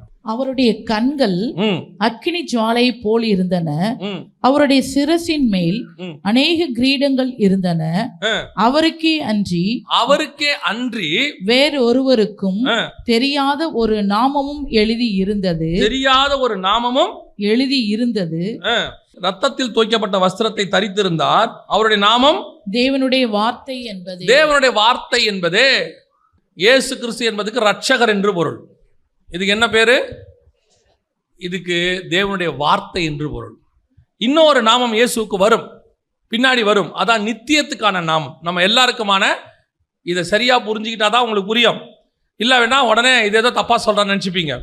இயேசு கிறிஸ்துங்கிற நாமம் இயேசு பூமிக்கு வரத்துக்கு முன்னாடி வரைக்கும் பூமியில என்ன செய்யல இல்லை. எத்தனாயிரம் வருஷமானா கிட்டத்தட்ட 4000 வருஷமா. ஆதாம்ல இருந்து இயேசு வர வரைக்கும் என்ன கிடையாது? இயேசுங்கிற நாமம் பூமியில யாருக்கும் வெளிப்படுத்தப்படலை. எல்லாரும் கேட்குறாங்க, சொல்லப்படவில்லை. ஆனால் இயேசு வந்த பிறகு அந்த நாமம் அறிவிக்கப்படுகிறது. அந்த நாமம் இப்பவும் இருக்கு. எப்போ வரைக்கும் இருக்குன்னா, இயேசு கிறிஸ்து நித்தியம் வர வரைக்கும் இருக்கும். வெளிப்படுத்தின விசேஷத்துல இன்னொரு வார்த்தை கூட இருக்கு. இன்னொரு இடத்துல ஆண்டவர் சொல்றாரு, 3:12 வாசிங்க. ஜெயம் கொள்ளுகிறவன் எவனோ அவனை என் தேவனுடைய ஆலயத்திலே தூணாக்குவேன், அதனின்று அவன் ஒரு காலம் நீங்குவதில்லை. என் தேவனுடைய நாமத்தை. அப்ப பிதாவுக்கு இன்னொரு நாமம் இருக்கு. நல்லா தெரிஞ்சுக்கொள்ளுங்க, பிதாவுக்கு என்ன இருக்கு? இப்ப வரைக்கும் இன்னும் அந்த நாமம் நமக்கு தெரியாது. இப்ப நிறைய பேர் என்ன சொல்றாங்கன்னா, பிதாவுக்கும் இயேசுக்கும் எல்லாருக்கும் ஒரே நாமம் தான் அப்படின்றாங்க. கர்த்தர் ஒருத்தர் தான். ஆனால் அந்த நாமம் இப்ப டெம்பரவரியா 2000 வருஷமா பூமியில என்ன நாமம்? அதுக்கு பேரு இயேசு கிறிஸ்து என்கிறதான நாமம். அந்த நாமம் மீட்பு முடிஞ்ச உடனே நாமத்துக்கு வேலையும் முடிஞ்சு. ஏன்னா இது மீட்பதற்கான நாமம், பாவத்தில் விழுந்தவங்களை தூக்குவதற்கான நாமம். இயேசு கிறிஸ்துவின் நாமம் தான் ரட்சிப்பு. இப்போ சொல்றேன், இயேசு கிறிஸ்துவின் நாமம் அல்லாமல் ரட்சிப்பு கிடையாது. ஆனா அந்த ரட்சிப்புன்ற வேலை முடிஞ்ச பிறகு, நித்தியம் வந்த பிறகு, ரட்சிப்புக்கு வேலை இல்லைன்னா இந்த நாமத்துக்கு என்ன இல்லை? வேலை இல்லை. அடுத்து என் பிதாவின் நாமத்தையும் என் தேவனால் பரலோகத்தில் இருந்து இறங்கி வருகிற புதிய எருசலேம் ஆகிய என் தேவனுடைய நகரத்தின் நாமத்தையும் என் புதிய நாமத்தையும் அப்ப இயேசு கிறிஸ்துக்கு என்ன இருக்கு? புதிய நாமம் ஒண்ணு இருக்கு. வெளிப்படுத்தல் 19 இருக்கு. ஒரு இடத்துக்கு 2 தடவை சொல்றார் என் புதிய நாமம். அதை தான் சொல்றேன். சூரியனுடைய பிரகாசம் இருக்குல்ல, 4வது நாள் படைக்கப்பட்ட சூரியன் டெம்பரவரி, பூமி இருக்கிற வரைக்கும் இருக்கும். அதுக்கப்புறம் சூரியன் இல்லாமல் போகும். எப்படி சொல்றீங்க? வெளிப்படுத்தின விசேஷம் 21ஆம் அதிகாரம் 23வது வசனம். நகரத்திற்கு வெளிச்சம் கொடுக்க சூரியனும் சந்திரனும் அதற்கு வேண்டுவதில்லை. அப்ப சூரியன் சந்திரன் இருக்காது. நல்லா கவனிச்சுக்கொள்ளுங்க. பழைய வானமும் பழைய பூமியும் ஒளிந்து போகும், சூரிய சந்திரன் இருக்காது. அப்படின்னா என்ன அர்த்தம் அப்படின்னு கேட்டீங்கன்னா, 4வது நாள் படைக்கப்பட்ட சூரியன், நீதியின் சூரியன், 4000வது வருஷத்துக்கு முன்பாக வெளிப்படுத்ததான இயேசு கிறிஸ்து என்கிறதான நாமம், அந்த நாமம் இருக்காது. சபை இருக்காது. அந்த நாமம் இருக்கிற வரைக்கும் தான் சபை பிரகாசிக்கும். அந்த சூரியன், நீதியின் சூரியன் போச்சுன்னா சபைக்கு என்ன இருக்காது? பிரகாசம் இருக்காது. ஏன்னா அந்த வெளிச்சம் தான் இந்த வெளிச்சம் இருக்கும். அப்ப இயேசு கிறிஸ்துவினுடைய வெளிச்சம் போச்சுன்னா இந்த வெளிச்சம் போயிடும். சூரிய வெளிச்சம் போச்சுன்னா இப்ப நாம எல்லாருமே இயேசு கிறிஸ்துங்கிற நாமத்தினாலையும் இயேசு கிறிஸ்து கொடுத்த வார்த்தையினாலையும் இயேசு கிறிஸ்துவினாலையும் தான் வாழ்றோம். அவர் நாமத்தினாலே பிசாசுகள் துரத்தப்பட்டது, அவர் நாமத்தினாலே வியாதிகள் சுகமாகுது, அவர் நாமத்தினாலே ரட்சிப்பு, எல்லாம் கரெக்ட், எல்லாம் கரெக்ட், மாற்றுக்கருத்தே கிடையாது. ஆனால் ஒரு நாள் இந்த நாமம் முடியும். அப்போ அந்த பிரகாசம் முடிஞ்சா நம்ம மேல இருக்கிற பிரகாசமும் முடியும். ஏன்னா சூரிய வெளிச்சம் தான் எது மேல வீசுது? சந்திரன் மேல வீசுது. அப்ப தேவனுடைய வெளிச்சம் தான் எது மேல வீசுது? சபையின் மேல வீசுது. அப்ப 4வது நாள் படைக்கப்பட்ட இயேசு கிறிஸ்துவினுடைய நாமத்தினுடைய வேலை முடிஞ்ச உடனே சந்திரன் ஆகிய சபையினுடைய வேலை என்னுக்கு வந்துடும்? முடிவுக்கு வந்துடும். அதுக்கப்புறம் இதுக்கு பிரகாசம் இருக்காது. ஆனால் மணவாட்டி ஆகிய புதிய எருசலேம் இருக்கும். நீங்களும் நானும் இருப்போம். அப்போ உங்களுக்கு எனக்கு என்ன வெளிச்சம்? இப்ப நான் சொல்றது உங்களுக்கு புரியுதா? சூரியனுடைய வெளிச்சம் பூமியின் மேல் வீசிற்று, சூரியனுடைய வெளிச்சம் சந்திரன் மேல் வீசுது. இயேசு கிறிஸ்துவினுடையதான வல்லமை ஜனங்கள் மேல இருக்கு, இயேசு கிறிஸ்துவின் பிரகாசம் சபை மேல இருக்கு. அந்த இயேசு கிறிஸ்துவினுடைய நாமத்துக்கான வேலை முடிஞ்சு 2000 வருஷம் கழிச்சு எல்லாம் ஃபினிஷ் ஆயிடுச்சுன்னா இந்த பூமியும் முடிஞ்சிடும், இந்த சபையினுடைய பிரகாசமும் முடிஞ்சிடும். ஆனா சந்திரன் இருக்கும், பிரகாசம் இருக்காது. ஆனா இந்த சந்திரன் மணவாட்டி சபைக்கு புதிய சந்திரன் வந்துடும். பழைய வானமும் பழைய பூமியும் ஒளிந்து போயிடுச்சு. இப்போ சூரியன் சந்திரன் இருக்காது. இப்போ இந்த மணவாட்டி யாரா இருக்கானா? சபையா இருக்குது, புதிய எருசலேம் சபை. அப்ப இதுக்கு ஆண்டவர் என்ன செய்யறாரு? சூரியன் சந்திரன் அந்த இயேசு கிறிஸ்துவின் நாமம் என்கிறதுனால வெளிச்சம் வீசல. அதுக்கப்புறம் இன்னொரு வெளிச்சம் இருக்கான். தொடர்ந்து அந்த வசனத்தை வாசிங்க. நகரத்திற்கு வெளிச்சம் கொடுக்க சூரியனும் சந்திரனும் அதற்கு வேண்டுவதில்லை, தேவனுடைய மகிமையே அதை பிரகாசித்தது. இதுதான் அந்த 1ஆம் நாள்ல இருந்து 3வது நாள் வரைக்கும் வீச்சின வெளிச்சம். நான் சொல்ல புரியுதா? 4வது நாள்ல வந்த சூரியன் என்பது இயேசு கிறிஸ்து அடையாளம், 4000வது வருஷத்துக்கு வந்தது. ஆனா முதல் 3 நாள் என்ன வெளிச்சம்? தேவனுடைய மகிமையே அதை பிரகாசித்தது. இப்போ நீங்களும் நானும் இந்த வெளிச்சத்துல தான் ஓடிக்கிட்டு இருக்கிறோம். இப்போ பொறுத்த வரைக்கும் இந்த வெளிச்சம் நம்ம விட்டு நீங்காதபடி பாதுகாத்துக் கொள்ளணும். அந்த சூரியனுடைய வெளிச்சம் நம்ம மேல வீசுறபடி மறையாதபடி நம்ம பார்த்துக்கணும். அது வீசிக்கிட்டே இருக்கணும், அப்படியே நம்ம பிரதிபலிச்சுக்கிட்டே இருக்கணும். இரவை ஆளணும், நம்ம இருள் இருக்கிற ஜனங்களுக்கு வெளிச்சம் கொடுக்கணும், நம்ம ஊழியம் பண்ணணும். சபை எல்லோருக்கும் மலை மேல இருக்கிற பட்டணம் மாதிரி இருக்கணும். ஜனங்கள் இந்த வெளிச்சத்துக்கு ஓடி வரணும். இதெல்லாம் இப்ப நடக்கணும். ஆனா உங்களுடைய என்னுடைய எண்ணம் என்னவா இருக்கணும் தெரியுமா? இந்த பூமியில இருக்கிற வரைக்கும் தான் எனக்கு இந்த வெளிச்சம், இந்த பூமியில இருக்கிற வரைக்கும் தான் எனக்கு இந்த மாம்சம் இருப்பிடம். ஒரு நாள் வரும் இந்த சிருஷ்டியானது தேவபுத்திரர் அழிவுள்ளதான இது அழியாமையும் சாவுக்கு எதுவான இது சாவாமையும் தரித்து கொள்ளும். அப்ப எனக்கு வெளிச்சம் கொடுக்கிறதுக்கு இந்த பூமியில இருக்கக்கூடியதான சூரியன் சந்திரன் அல்ல, இயேசு கிறிஸ்துவினுடைய நாமம் என்கிற பூமிக்கான ரட்சிப்பின் நாமம் அல்ல, ஒரு புதிய நாமம் எனக்கு வருகிறது. இயேசுவின் நாமம் அங்க வேற ஒன்று வருது. அந்த நாமமே என்னை பிரகாசித்தது. புரியுதா இப்போ உங்களுக்கு? அந்த மகிமைக்கு தான் நீங்கள் நானும் காத்திருக்கணும். அதுதான் நித்திய மகிமை. அதான் நித்திய மகிமை. அதனாலதான் நல்லா கவனிச்சு பாருங்க. 19ஆம் அதிகாரத்துக்கு பிறகு ஆட்டுக்குட்டியானவர், சிங்காசனத்தில் வீற்றிருக்கிறவர், இப்படிதான் வரும். இந்த புதிய நாமத்தை பத்தி அதுக்கப்புறம் தான் எக்ஸ்பிளைன் பண்ண போறாரு. நீங்கள் நானும் அந்த மகிமைக்கு காத்திருக்கணும். இப்ப இந்த மகிமையே நமக்கு பெருசு. சூரியனே பெருசா இல்லையா? சூரியனே பெருசு தானே. சூரியனை பார்க்க முடியுமா? போய் அதில் இறங்க முடியுமா? கிட்ட நெருங்க முடியுமா? நம்ம தேவன் அப்படிதான் இருக்கிறார். சர்வ வல்லமை உள்ள ஆண்டவர் இல்லையா? இயேசு கிறிஸ்துவினுடைய வல்லமைக்கு முன்னாடி ஒண்ணுமே கிடையாது, மகத்துவம் கிடையாது. ஆனால் இந்த சூரியனுடைய மகிமையை பார்க்கலாம் இன்னொரு மகிமை இருக்கிறது. அதான் பரலோகத்தின் மகிமை. பரலோகத்தில் போய் பிதாவை பார்க்கறது இருக்குது இல்ல, ஒருவரும் சேரக்கூடாத ஒளியிலே வாசம் பண்றவரை, அவரோடு கூட வாழ்றது இருக்குல்ல, அந்த மகிமைக்காக தான் நீங்களும் நானும் காத்திருக்க வேண்டும். அல்லேலூயா. நீங்களும் நானும் இதுல இப்ப திருப்தி ஆகிறோம். இதுல என்ன ஆகிறோம்? திருப்தி ஆகிறோம். இதுல கொஞ்சம் பேரு அந்த நிலாவை கொஞ்சம் கொஞ்சமா மறைச்சு, கொஞ்சம் அரை நிலவா இருக்குது, சிலது கால் நிலவா இருக்குது, சிலது முக்கா நிலவா இருக்குது. அப்படியே மாம்சம் வந்து வந்து போய் போராட்டம் வந்து போயிட்டு இப்படி வாழ்ந்துட்டு இருக்கு. நாம இப்ப எதை ஆசைப்படுறோம்னா, இந்த நிலா முழுசா வீசினா போதும், நான் கர்த்தருக்கு பிரகாசிச்சா போதும், பாவம் இல்லாமல் இருந்தால் போதும், வைராக்கியமா கர்த்தருக்கு நின்னா போதும், அப்பப்ப விழக்கூடிய காரியங்கள் விழாம கர்த்தருக்காக இருள் இருக்கிற ஜனங்களுக்கு பிரகாசிச்சு நல்லா ஊழியம் பண்ணி ஜனங்கள் அதை கண்டு அநேகர் இயேசுவை மகிமைப்படுத்தினா போதும். இது நல்லது. ஆனா இதுல உங்களுக்கு என்ன தெரியணும்னா, இது டெம்பரவரி. இப்ப நீங்க செய்யற எல்லாமே டெம்பரவரி. என்னுடைய வெளிச்சம் வேறொன்று இருக்கிறது. அந்த வெளிச்சம் தான் நிரந்தர வெளிச்சம். அது 4வது நாள் படைக்கப்பட்ட சூரிய வெளிச்சம் அல்ல, அதையே படைச்ச சர்வ வல்லமை உள்ள வெளிச்சம். இயேசு கிறிஸ்துவின் நாமத்தை விட புதிய நாமம் ஒன்று வரப்போகிறது. அது பிதாவின் இடத்தில் இருக்கிறது. ஜெயங்கொள்ளுகிறவனுக்கு அது கொடுக்கப்படும். அந்த நாமத்தை கர்த்தர் நமக்கு கூறுவார். நான் புதிய எருசலேமிலே நித்திய நித்தியமாய் அவரோடு கூட இருப்பேன், பரலோகத்தில் அவரோடு கூட இருப்பேன், சீயோன் மலையில அவரோடு கூட இருப்பேன். இந்த வெளிச்சத்துக்கு தான் நீங்களும் நானும் வாஞ்சிக்கணும், விரும்பணும். அதைத்தான் பைபிள் சொல்லுது, கீழானவைகள் அல்ல மேலானவைகளே நாடுங்கள். நீங்க தேடக்கூடிய இந்த வெளிச்சம், மகிமை, பரிசுத்தம், வல்லமை எல்லாமே சொல்றேன், திருப்பி சொல்றேன். இயேசுவின் நாமத்தில் வல்லமை இருக்கு, பெரிய வல்லமை. ஒரு பிசாசு விரட்டுற ஊழியக்காரர் இருந்தா அப்படியே உலகம் முழுக்க பயங்கர பிரஸ்திபம். ஆனால் இது அங்க இருக்கிற மகிமைக்கு நிகரானது அல்ல. நான் சொல்ல புரியுதா? இங்க ஊழியத்தில் நீங்க வந்துட்டு ஹீலிங் அப்படியே பயங்கரமா சுகமாக்குற வல்லமை இருக்குது. மரித்தோரெல்லாம் உயிரோடு கூட எழுப்புறீங்க, ஆயிரக்கணக்கில் எழுப்பிட்டீங்கன்னு வச்சுக்கோங்க. ஜனங்க எல்லாம் இயேசுவினை புகழ்றாங்க, உங்களை தேவ ஊழியர் எல்லாம் சொல்றாங்க. எவ்வளவுதான் உங்களை உயர்த்தினாலும் அங்கே ஒரு மகிமை இருக்கிறது, அதற்கு இது நிகரானது அல்ல. இது ஒரு நாள் அழியும். பில்லி கிரகமாக இருந்தாலும் அது டெம்பரவரியாய் இந்த பூமியை விட்டு போயிடுவார், அவ்வளவுதான். டெம்பரவரி தான். அவரு ரெய்னார்ட் பாங்கேவா இருந்தாலும் டெம்பரவரி, ஒரு நாள் இந்த பூமியை விட்டு போவார். அவர் இருக்கும்போது மகிமை, புகழ்ச்சி. அவரை மாதிரி ஒரு எவாஞ்சலிஸ்ட் கிடையாது. அவர் மூலமாக கர்த்தர் மகிமைப்பட்டார், அவர் பிரகாசித்தார், நீதியின் சூரியன் அவர் மேல் பிரகாசித்தது. அநேக ஜனங்கள் பில்லிகிரகம் வழியாக வெளிச்சத்தை கண்டார்கள். இருளில் இருக்கிற ஜனங்கள் பெரிய வெளிச்சத்தை கண்டார்கள். ரெய்னார்ட் பாங்கே வழியாக இருளில் இருக்கிற ஜனங்கள் பெரிய வெளிச்சத்தை கண்டார்கள். உண்மை. ஆனாலும் அது டெம்பரவரி.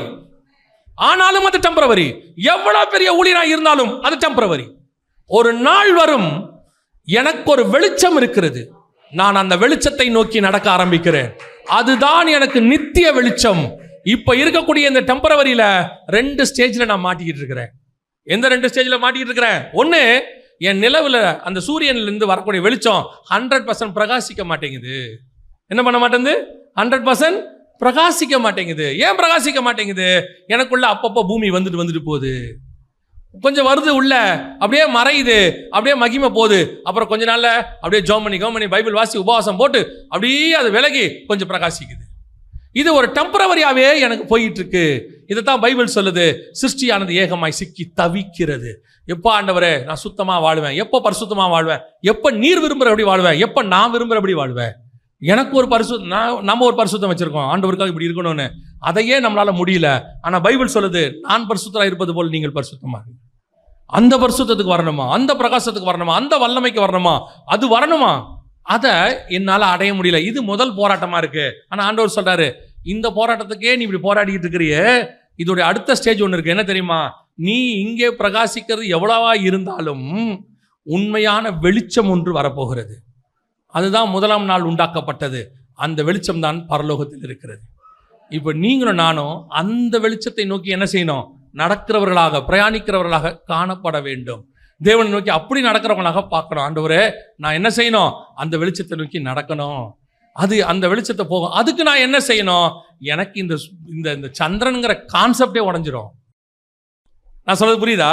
பூமியில் இருக்கிற எல்லாமே எனக்கு என்ன செய்யும்? உடையும். இங்கே எனக்கு இப்போ என்ன வச்சு சொல்கிறேன், ஒரு ஊழியக்காரனுங்கிறது இங்கே எனக்கு பெருசு. இதுதான் என் லைஃப். சாகிற வரைக்கும் நான் என்னவா இருக்கணும்? ஒரு ஊழியக்காரனாக இருக்கணும். இப்போ நீங்கள் விசுவாசியாக இருக்கிறீங்க, ஊழியக்காரர் ஆவீங்க. சாகிற வரைக்கும் கர்த்தருக்காக நான் என்ன செய்யணும்? இது சந்திரன், இது பிரகாசம், ஜனங்களுக்கு வெளிச்சம் கொடுக்கிறது, இது பெருசு. ஆனால் எனக்கு இதுவும் உடையணும். நான் ஊழியக்காரனாக சக்சஸ்ஃபுல்லாக வாழ்வதற்காக அழைக்கப்படலை. நான் பரலோகத்திலே நித்தியமாய் அந்த ஒரு சரீரத்தை அடைந்து அவரோடு கூட இருப்பதற்காக அழைக்கப்பட்டேன். அப்போ என் விஷன் அதுதான். இப்போ பாருங்களேன், ஆபிரகாமுக்கு கானானை பற்றி ஆண்டவர் சொல்றாரு.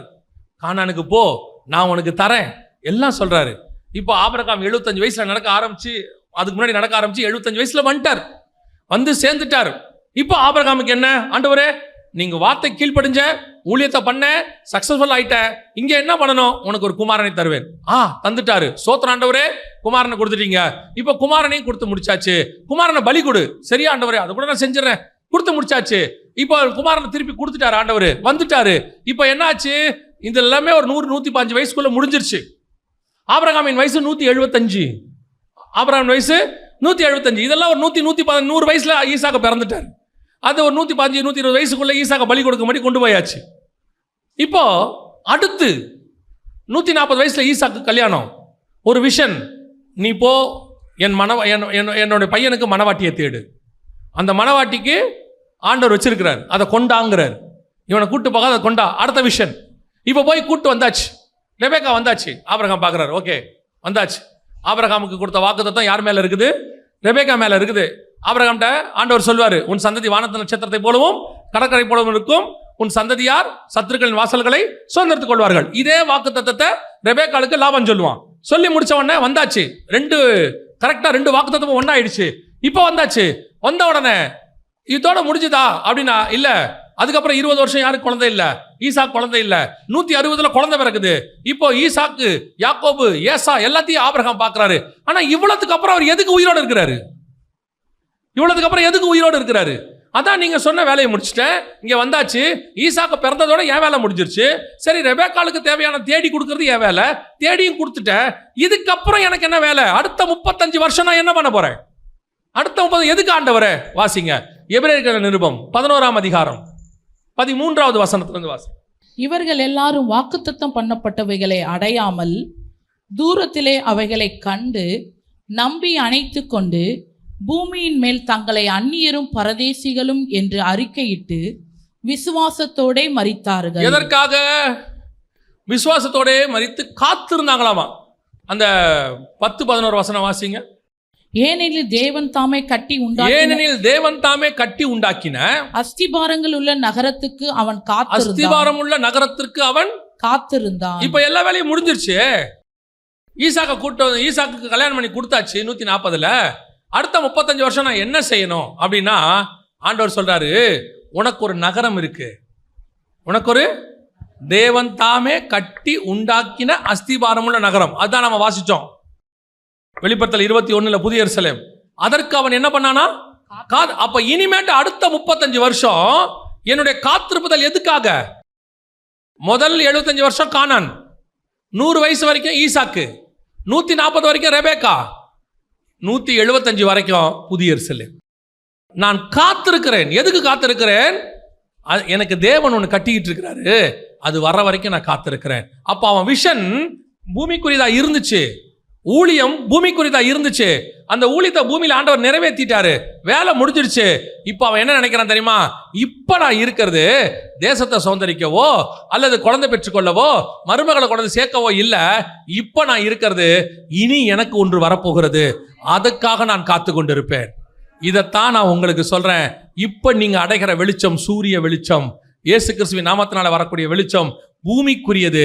இது ஒரு நாள் முடிவடையும். உங்களை இந்த வெளிச்சம் தான் பரலோகத்துக்கு கூட்டு போகும், மாற்றுக்கிறதே இல்லை. இயேசு தான் பரலோகத்துக்கு கூட்டு போவார். ஆனால் அங்கே இயேசு என்கிற நாமம் அல்ல, அங்கே புதிய நாமம் இருக்கு, அங்கே வேறொரு மகிமை இருக்கு, அங்கே வேறொரு சரீரம் இருக்கு, அங்கே வேறொரு வாழ்க்கை இருக்கு. நான் அதை நோக்கி காத்து கொண்டிருக்கிறேன். தேவன் தாமே எனக்காக உண்டாக்கி இருக்கிறதான தேவ புத்திரர் வெளிப்படும்படிக்கு நான் காத்திருப்பேன். அல்லேலூயா. அப்போ புதிய எருசலேமை எப்படி கட்டுறாங்க? அஸ்திபாரம் உள்ள நகரம்னு யாருக்கு தெரியுது? ஆபிரகாமுக்கு தெரியுது. இப்போ உங்களுக்கு எனக்கு கர்த்தர் எது வச்சிருக்கிறாரு? தேவபுத்திரர்.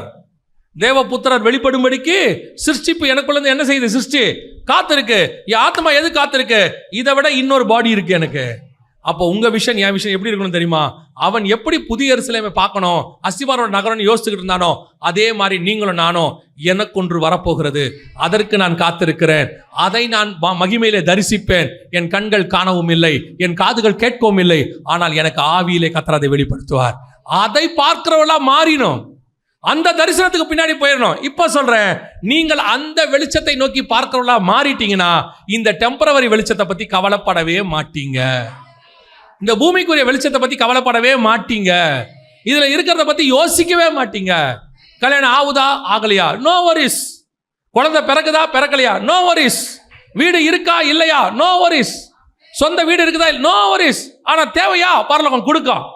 ஏற்ற நேரத்தில் உனக்கு கல்யாணம் பண்ணுமா, பண்ணி வைக்கும். ஏன்னா உன் வழியாக தேவ சந்ததி வரணும்னா கல்யாணம் பண்ணி வைக்கும். உனக்கு ஏற்ற நேரத்தில் பிள்ளை கொடுக்கணுமா, பரலோகம் கொடுக்கும். ஆனால் நீங்கள் கவலைப்பட மாட்டீர்கள், பரலோகம் அதை கொடுக்கும். தேவையானதை பரலோகம் கொடுக்கும். என்னுடைய தேவை என்ன தெரியுமா? அதை நோக்கி ஓடிக்கொண்டிருக்கும். பவுல் சொல்றார், எனக்கு ஒன்று நியமிக்கப்பட்டிருக்கிறது, அதை நான் வாஞ்சையாய் தொடருகிறேன். அப்போ உங்களுடைய என்னுடைய வேலை எதை நோக்கி இருக்கணும்? பூமிக்குரியதை நோக்கி, இந்த வெளிச்சத்தை நோக்கி அல்ல. இது நல்ல வெளிச்சம். திருப்பி சொல்றது என்ன வெளிச்சம்? இதில் தான் நீங்க ஊழியம் பண்ணணும், இந்த வெளிச்சத்துக்காக தான் வாழணும், இந்த வெளிச்சத்தால் தான் நம்ம வாழ்றோம், எல்லாம் உண்மைதான். இதை அல்ல. அதனாலதான் அழகா பவுல் ஒரு வார்த்தை சூப்பரா சொன்னாரு, நேரடியா. அதை சொல்லிட்டு நான் முடிக்கிறேன். பவுல் ஒரு வார்த்தை அழகா சொன்னார். என்ன சொன்னார் தெரியுமா? இனி நாங்கள் கிறிஸ்துவையே மாம்சத்தின்படி அறியோம். 2 கொரிந்தியர் 5:16 வாசிங்க. ஆகையால் இது முதற்கொண்டு நாங்கள் ஒருவனையும் மாம்சத்தின்படி அறியோம், நாங்கள் கிறிஸ்துவையும் மாம்சத்தின்படி அறிந்திருந்தாலும் இனி ஒருபோதும் அவரை மாம்சத்தின்படி அறியோம். தொடர்ந்து வாசிங்க. இப்படி இருக்க ஒருவன் கிறிஸ்துவுக்குள் இருந்தால் புது சிருஷ்டியாய் இருக்கிறான், பழையவைகள் ஒளிந்து போயின, எல்லாம் புதிதாயின. இந்த இடத்துக்கு நீங்க வந்துடணும். இனி நாங்கள் கிறிஸ்துவையே எப்படி அறியோம்?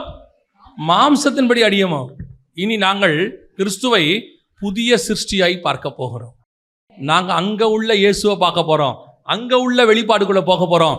இனி எங்களுடையது கீழானவைகள் அல்ல, மேலானவைகள். எங்களுடையது இருக்கிறவைகள்ல வரப்போகிறவைகள். எங்களது கூட இருக்கிறதல்ல, இனி வரப்போகிறதா இருக்கிறது. அதைத்தான் பழைய ஏற்பாட்டு பரிசுத்தவான்கள் எல்லாம் ஏங்கி தவிச்சு காத்துக்கிட்டு இருந்தாங்களாம். நீங்களும் நானும் அதை விட மேலானதுக்காக காத்திருக்கிறோம். அல்லேலூயா. அவர்களை விட விசேஷித்த நன்மையானதொன்றை தேவன் நமக்கென்று முன்பதாகவே நியமித்து வைத்திருந்தார். அல்லேலூயா. அப்ப நீங்க யோசிச்சு பாருங்க, 2 காரியத்தை நீங்கள் செய்ய வேண்டியது இருக்கிறது. சொல்லிட்டு நான் முடிக்கிறேன். முதலாவதாக, நீங்கள் இப்பொழுது நீங்கள் சந்திர வெளிச்சத்தில் இருக்கிறீர்கள். இப்போ நீங்க என்னல இருக்கீங்க? சந்திர வெளிச்சத்தில் இருக்கிறீர்கள். கண்டிப்பாக நீங்கள் வெளிச்சம் வீசுகிறவர்களாக இருக்கணும். அந்த சூரியனுடைய வெளிச்சம் குறையாதபடி பார்த்துக்கணும். இயேசு கிறிஸ்துக்காக நீங்க பிரகாசிக்கணும். உங்க மூலமா இருள் இருக்கிற ஜனங்கள் வெளிச்சத்தை காணணும். நீங்கள் இருளை ஆளுகை செய்யணும். அதிகாரத்தை கர்த்தர் கொடுத்திருக்காரு. அந்த காரத்தின் மேல உங்களுக்கு என்ன கொடுத்திருக்காரு? அதிகாரம் கொடுத்திருக்காரு. எல்லாம் இங்க உண்டு. இது எல்லாத்துக்கும் காரணம் என்னன்னா உங்க வெளிச்சம். உங்க வெளிச்சம் எங்கிருந்து வருது? சூரியன்ல இருந்து வருது, இயேசு கிறிஸ்துவிட்ட இருந்து வருது. இது ஃபர்ஸ்ட் பாயிண்ட் நீங்கள் செய்ய வேண்டியது. இதை நம்ம செஞ்சுக்கிட்டே இருக்கணும். நடுவில் இந்த டெம்பரவரியா பூமி வந்துட்டு போகும். இதை முழுவதுமாக ஜெயிக்க பார்க்கணும். ஜெயிச்சு முழு பிரகாசம் நம்ம என்ன செய்யணும்? வீசணும். இது முதல் பாயிண்ட். 2வது நீங்கள் செய்ய வேண்டியது, இதிலேயே நான் திருப்தி அடைகிறதில்லை, சாட்டிஸ்ஃபேக்ஷன் இதோடு கூட இதுக்கு தான் அழைக்கப்பட்டோம், இல்லை எனக்கு இன்னும் ஒரு வேலை இருக்கு. அந்த வேலை என்ன தெரியுமா? எனக்கு ஒன்று நியமிக்கப்பட்டிருக்கிறது. ஆண்டவர் வேறொரு வெளிச்சத்தை வச்சிருக்கிறாரு. அந்த வெளிச்சத்தை நோக்கி நான் போக போகிறேன். அதுதான் முதலாம் நாள் வீசின வெளிச்சம் உண்டாக கடவுது.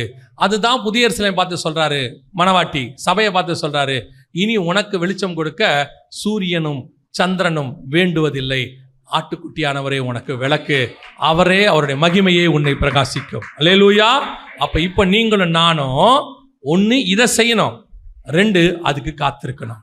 ஒன்று இதை செய்யறதுக்கு ரெடியாக இருக்கணும், இன்னொன்று அதை அடைவதற்கு ஆயத்தப்படணும். இந்த 2 மைண்டோட நீங்கள் ஓட தொடங்குனீங்கன்னா பூமியில் இருக்கிறத பற்றி கவலைப்படவே மாட்டீர்கள். நான் தேவனுடைய நாமத்தை கொண்டு உங்களுக்கு உத்தரவாதம் தருகிறேன், பூமியினுடைய தேவைகள் உங்களுக்கு சந்திக்கப்படும். குறைவில்லாமல் பார்த்துப்பார். உங்களுடைய நோக்கம் அதுவாக இருந்தால் இதை பரலோகம் பார்த்து கொள்ளும். பரலோகம் அந்த பிரயாணத்தில் உங்களுக்கு தேவையானதில் என்ன செய்யும்? பூமிக்குரியதிலை பார்த்து கொள்ளும். நீங்கள் ஒன்றைக்கு குறித்து கவலைப்படாதிருங்கள். அல்லேலூயா. நம்முடைய ஆண்டவர் நம்மை மகிமையான தேசத்துக்கு கூட்டிட்டு போக போறார். அதை ஆவியில ஃபீல் பண்ண தொடங்கணும். இந்த பாடுகள் எல்லாம் கொஞ்ச காலம். இந்த பாடுகள்லாம் கொஞ்ச காலம். நீங்க சொல்றீங்கல்ல மாம்சத்தில் விடுபட முடியாம, அது கொஞ்ச காலம். சிலர் உங்களுக்கு விரோதமா எழும்புறாங்கல்ல, அது கொஞ்ச காலம். உங்களுக்கு ஆசீர்வாதம் இருக்குல்ல, அதுவும் கொஞ்ச காலம். உறவுகள் இருக்குல்ல, அதுவும் கொஞ்ச காலம். எல்லாமே கொஞ்ச காலம்தான். ஒன்று வருது, அதுதான் நிரந்தர காலம். அதுக்கு தான் நீங்களும் நானும் ஓடணும். அங்கே ஜெகனா இருக்க மாட்டாரு, பாஸ்டரா இருக்க மாட்டாரு, இயேசுவா இருக்க மாட்டாரு. அங்க இருக்கிற இயேசு வேற, ஒரிஜினல். இங்க மாம்சத்தில் வெளிப்பட்ட இயேசுடைய மாம்சம் என்னவாயிருச்சுங்க? மர்ரூம் ஆயிருச்சு, இதாயிருச்சு, சரீரம் மீட்பு அடைஞ்சிருச்சு. அங்க இருக்கிற மகிமையின் சரீரம் ஒன்று இருக்கு, மகிமையின் சரீரம். அதுல அவர் இருப்பார். அங்கே அவர் தலை வெண்பஞ்சை போல, கண்கள் அக்கினி சுவாலை. அங்க வேற, அங்க நாமமே வேற நாமம், புதிய நாமம். அங்க பிதாவின் நாமம். அதே மாதிரி உங்களுக்கும் எனக்கும் புதிய நாமம், உங்களுக்கு எனக்கும் புதிய சரீரம், உங்களுக்கு எனக்கும் புதிய வாழ்க்கை. இதுதான் நம்முடைய வாஞ்சை. அல்லேலூயா. நாம் ஜெபிக்க போகிறோம். ஏந்திரிக்கலாமா நாம? Thank you, thank you, thank you Holy Spirit. இந்த வார்த்தைக்காக, இந்த வார்த்தைக்காக, இந்த வார்த்தைக்காக, இந்த வார்த்தைக்காக நன்றி அப்பா. எங்கள் மேல் வைத்த உம்முடைய தயவுக்காக, எங்கள் மேல் வைத்த உம்முடைய தயவுக்காக தேங்க்யூ லார்ட். அருமையான வேலைக்காக உமக்கு ஸ்தோத்திரம். நாங்கள் கூடி வந்து உம்முடைய சமூகத்தில் உட்கார்ந்து உம்முடைய வெளிச்சத்தில், இந்த வெளிச்சத்தில் உம்முடைய வசனத்தை ஆராய, இந்த வெளிச்சத்தில் உம்முடைய மகிமையை உணர, இந்த வெளிச்சத்தில் உம்முடைய பாதப்படியில் உட்கார நீ தந்த தயவுக்காய் ஸ்தோத்திரம். ஆகிலும் எங்கள் வாஞ்சை இதிலும் மேலான வெளிச்சம், இதிலும் மேலான மகிமை, நித்தியத்துக்குள்ள இருக்கக்கூடிய அந்த பிரசன்னம், ஒருவரும் சேரக்கூடாத ஒளியிலே வாசம் பண்ணக்கூடிய அந்த பிரசன்னம், தைரியமாய் கிட்டி நெருங்கி சேருகிற அந்த மகா பரிசுத்த பிரசன்னம், அதற்குள்ளே நாங்கள் நுழைய கிருபை பாராட்டு. ஆண்டவரே, இந்த வெளிச்சத்தை மறைக்க இந்த பூமியிலே உமக்கும் எமக்கும் நடுவிலே இடையிலே எத்தனையோ தடுமாற்றங்கள், எத்தனையோ பலகீனங்கள், எத்தனையோ வீழ்ச்சிகள். ஆகிலும் நீர் எங்கள் மேல் வைத்த தயவு, எங்கள் மேல் வைத்த கிருபை, எங்கள் மேல் வைத்த தயவு எங்களை எடுத்து மீட்டு மீண்டும் நிலைநிற்க பண்ணினதுக்காக நன்றி. எங்கள் கால்களை ஊன்ற பண்ணினதுக்காக நன்றி. எங்கள் ஓட்டத்தை தொடர பண்ணினதுக்காக நன்றி. சூரச்செடியில படுத்திருந்த எங்களை மீண்டும் எழுப்பி ஓட சொல்வதற்காக நன்றி. அந்த வெளிச்சத்தண்டைக்கு நாங்கள் ஓட எங்களுக்கு கிருபை பாராட்டும். அந்த வெளிச்சத்துக்கு முடிவு பரியந்த ஓட எங்களுக்கு கிருபை பாராட்டும். இடையில எந்த தடுமாற்றம் வந்து விடாதபடி, இடையில எதுவும் எங்களை டைவர்ட் பண்ணி விடாதபடி, இடையில எதுவும் உங்களை என்னையும் பிரித்து விடாதபடி, ஆண்டவரே உதவி வரும் கண்மலை நோக்கியே எங்கள் பார்வை இருக்கட்டும். அந்த சீயோனில் இருக்கிற மூளைக்கல்லை நோக்கியே எங்கள் பார்வை இருக்கட்டும். அப்படியே நாங்கள் ஓடி முடிக்க கிருபை பாராட்டு. எல்லாவற்றையும் உதறி தள்ளிவிட்டு ஓட கிருபை பாராட்டு. இனி யாரையும் மாம்சத்தின்படி பார்க்காத, ஆவியில பார்க்க கிருபை பாராட்டு.